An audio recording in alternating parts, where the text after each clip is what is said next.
Good morning, evening, or afternoon, everybody. It's Kaghoe coming at you with another video. So today I wanted to just sort of go over every piece of gear that you can get for casters in ZG. Now, I made 2 guides a while back, and I wanted to make more, and I might still. It's just I sort of got hit with a lot of other videos and stuff I wanted to cover, but they were how to gear a Mage and a Shadow Priest / Warlock from fresh 60 to current rating. And when I made those, at the time, current rating meant up until BWL. Well, now we have ZG.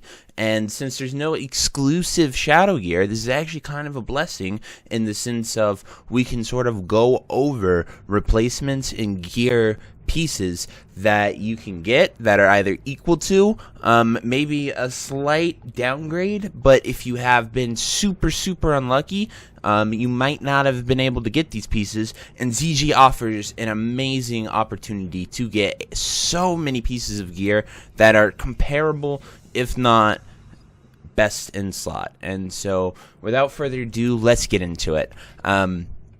So we're just going to start off, go through the bosses here, just how Atlas Loot shows them, really. So from Jet Click, you can get his necklace, which is a 22 spell power, and it gives you 3.5 mana per second.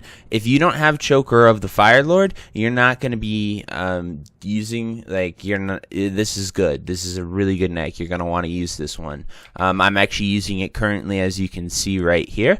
It's really good.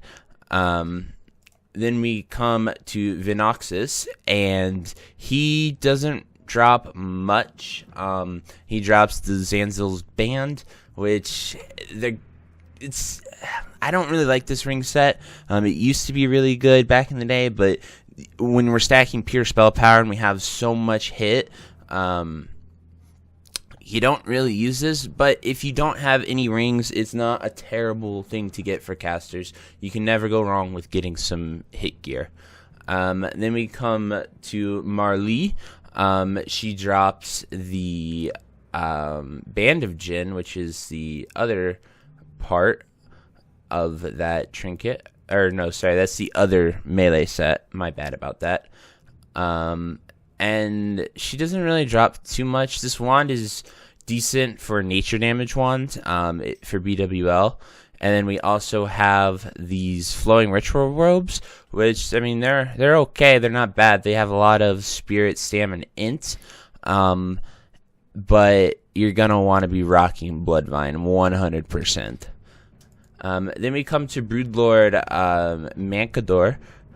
He's actually the guy who drops the Raptor, so that's really cool. It's Bloodlord. Sorry about that. My pronunciations of these names are going to be utterly horrendous, so bear with me here.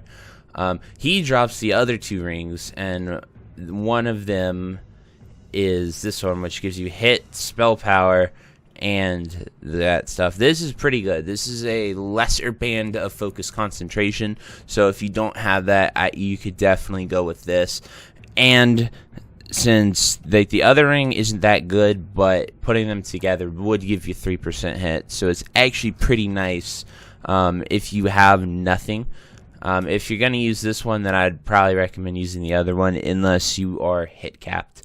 He also drops these leggings, but you have Bloodvine. Honestly, if you're a caster and you're serious about gearing, you should get Bloodvine. The chest piece, the leg piece, and the boots, they made me geared so much because I was using my Archmage robe and tier 1 pieces in those slots. And then I got Missandre's helm from Nefarian, which was so awesome and amazing. I got that, as well as we replaced the other 3 pieces that we were really slacking on with Bloodvine. And that's just been so nice. Anyway, we have the 4 tribute bosses. Nothing much here for casters other than the Thought Blighter. It's a wand. The only use you're going to be using this for is BWL if you're a mage, honestly. Shadow Priest and Warlock, you do shadow damage, so you're not going to be really wanting that at all. This fiery sword is actually really cool. It's a fiery retribuner. I just wanted to highlight this because it's like a fiery sword that's invisible. It's like ghostly, as you can see here. Just looks really awesome if you like X-Mugs and stuff like that. But yeah, when we go to the other ones, I guess this one-handed sword, maybe, if you like the ghost model and really have nothing, but I wouldn't go after that.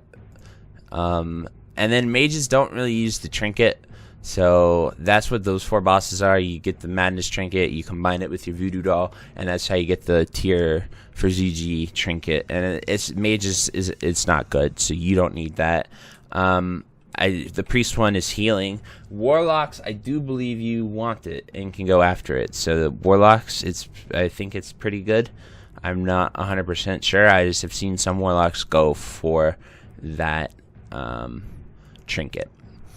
And then anyway, we have the high priest Fackle. She drops the Swift Zolian Tiger, which is actually really cool. This is it's sort of a lightsaber, like it's the lightsaber model. So this is how the Horde can get the lightsaber mounts, and then the Alliance can get the Tiger or the Raptor from the other boss. But she drops these Betrayer boots, which if you don't have your Bloodline yet, these are pretty freaking good, honestly. A really nice replacement that you can go after. Might just get, because a lot of people that are serious and geared have Bloodvine, so they're not going to really be using it. And she also drops the Seal of Jinn, which you're able to snag for your melee sets. This 2 set's pretty good if you are that class. I'm only bringing that up because I mentioned it earlier by mistake. But yeah, let's go to Warlock. And Warlock is the Panther Ballast, and she drops a bag that's 18 slots that's unique, so everyone can get an 18 slot bag eventually. So just keep going with that. This offhand is so weird. It's crit with spells, but it's healing power only. I actually rolled for that last CG because I misread it and thought it was spell power, because that'd be pretty awesome, but no one needed it in my group, so that it worked out. Obviously, if someone needed it, I would have traded them. Just throwing that disclaimer out there. But I misread it and thought it said spell and healing, like so many things do. But here is the big caster guy, Jindu the Hexer. He drops his Bag of Whammies, which is an amazing offhander. You're going to use this until AQ. It just gives you a hit and spell power. It's almost essential for getting hit cap and maximizing your spell power. I'd recommend grabbing this if you're so lucky to get the chance to. I actually did end up getting this, so super blessed. My ZG has been ridiculous, guys. Like, I am almost a full ZG mage at this point. I have like 9 pieces of my gear straight from ZG just because I haven't seen that much luck in BWL opposed to what they would be replacing. And then you can also get these Blood-Tinged Gloves. Now, these are 19 spell power, 1% hit. Now, if you're not hit cap and don't have all the other pieces, this is quite essential to get. Also, the Hexer's Cover, it is a 41 spell power helmet. So if you don't have Missandre's, I would probably go with this. It's definitely better than your tier 1 or tier 2, unless you are going for hit cap. Now, I've stressed a lot on hit cap because for mage, it's 10%. Because we get 6% from our talents. For a Shadow Priest is different because you have a 10% reduction, and you don't really need to hit that much as a Shadow Priest. So I'm not exactly sure where you would want the hit to be for them, but a Warlock needs 16%. Like, you get nothing and you desperately want it, so your Shadow Bolts can hit really hard and do some work. And then we have Hakar.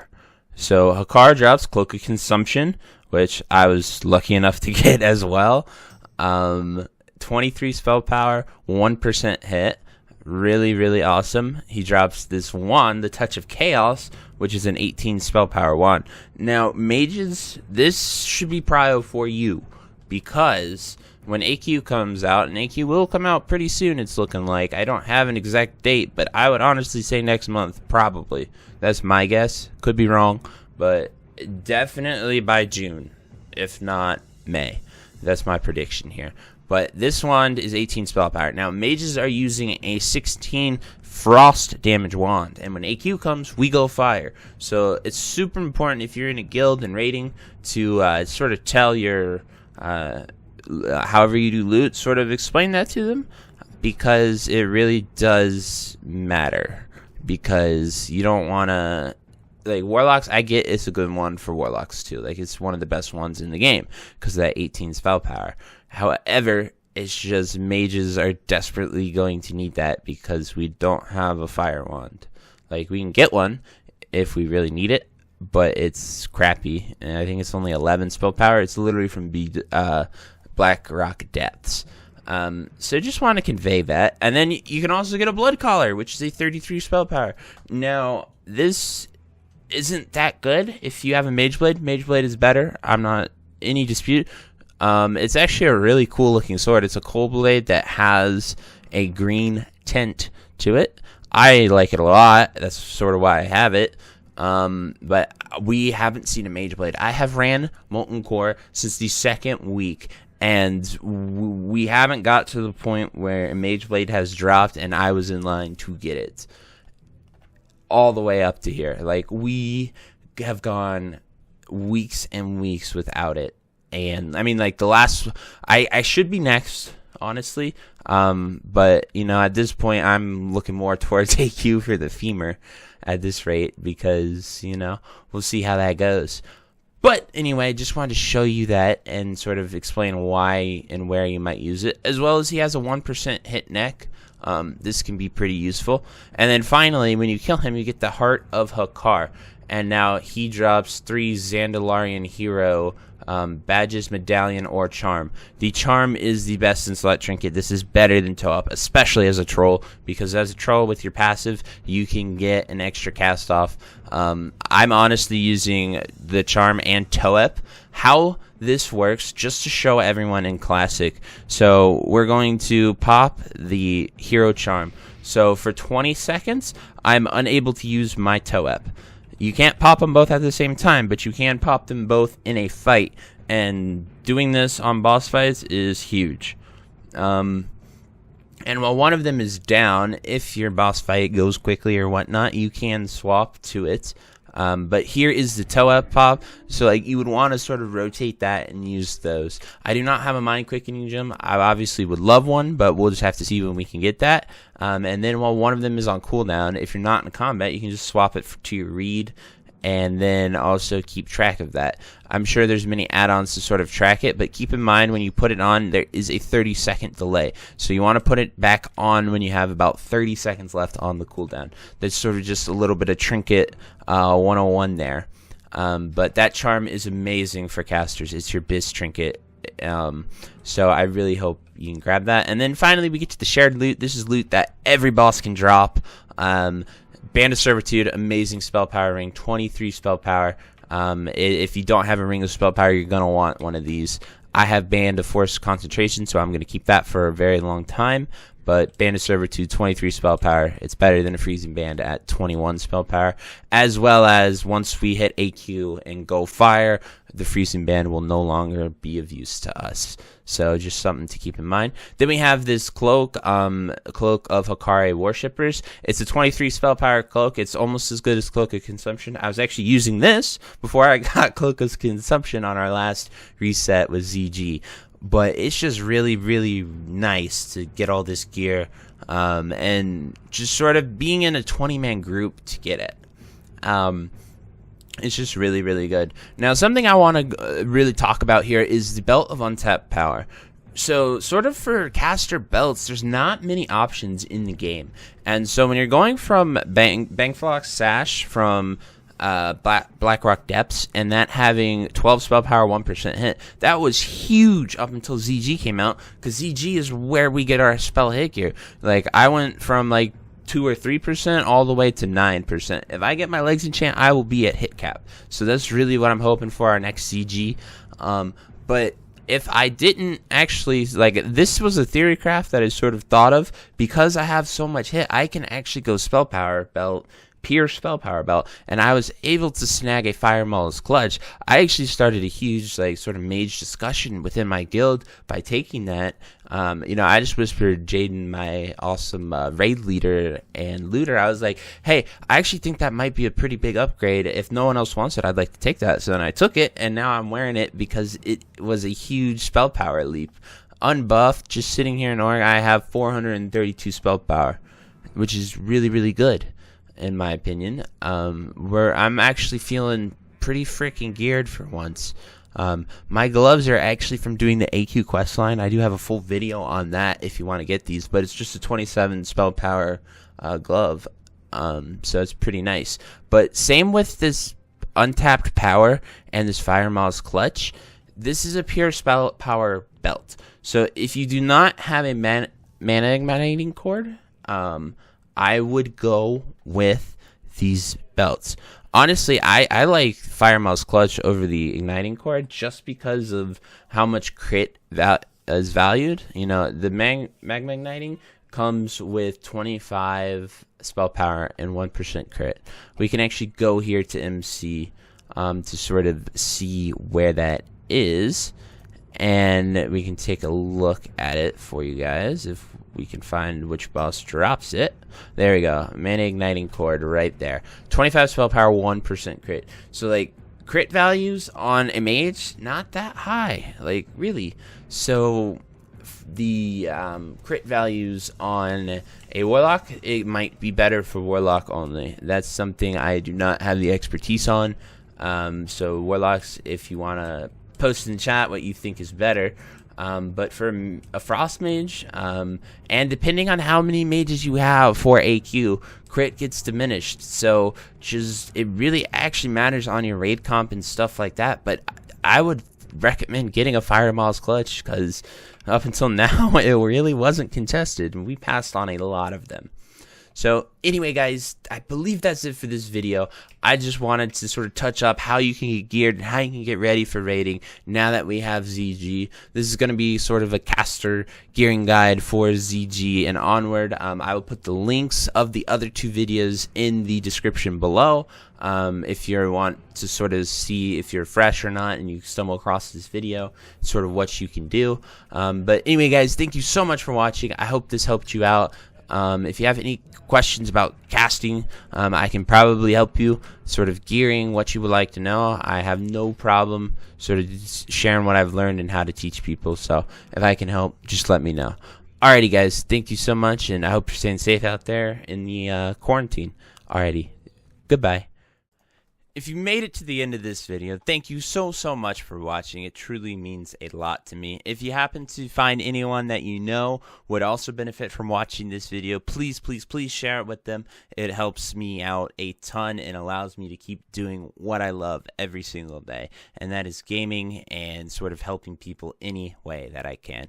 So finally, thank you so much, and I hope you have a fantastic day. Goodbye.